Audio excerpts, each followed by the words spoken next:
Hey guys, Tangled Line here, and here is my ZX1000R 1986 that I just picked up last weekend. And I picked this up from a man that was selling it for his buddy that passed away from colon cancer.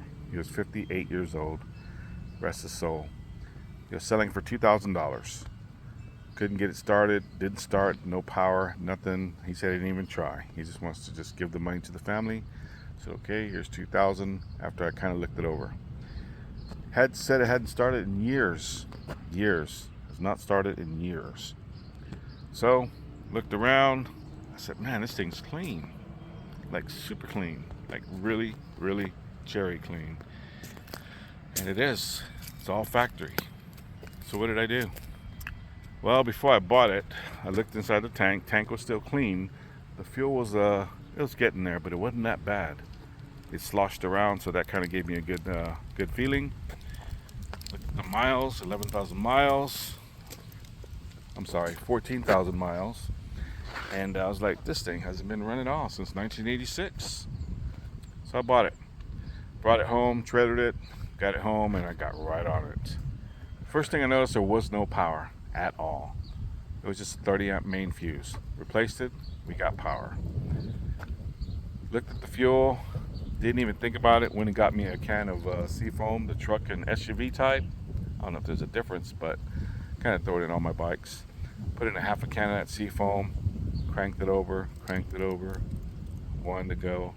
Finally, after maybe about 15 to 20 minutes of cranking and messing around, it kind of started coming around. So right there, I just knew the fuel was getting in.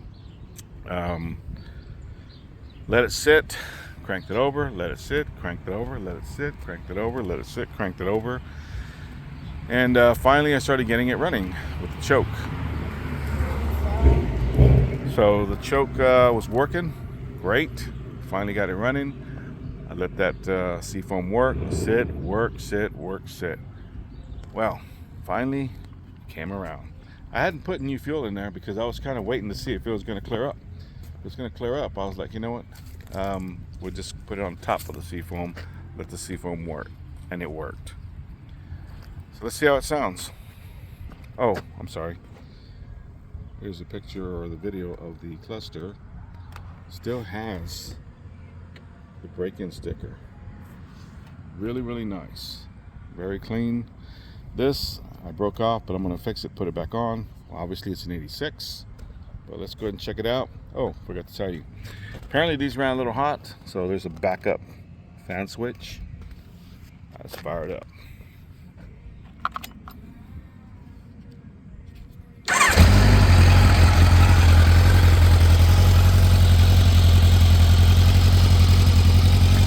I mean, that thing fires just as good as my V65 Sabre.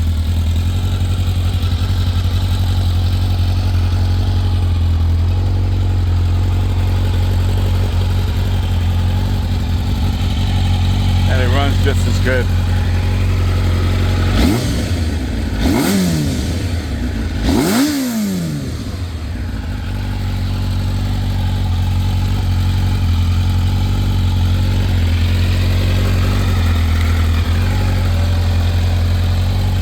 Runs just as good.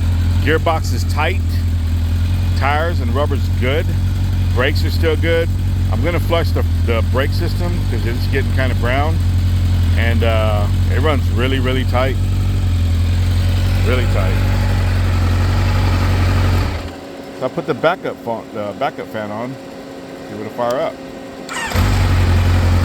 Yes. Really happy about this bike. Really happy. Now I do have the 85 900 Ninja, and I do have the 86 VF1000R, and the 85 V65 Sabre, an old 80 KZ1300, and the VMAX. I'm all about the old bike. I love them. Sure you guys do too. All right, be safe out there. Watch out for them cages and people in the SUVs and stuff. At Gap. Bye-bye.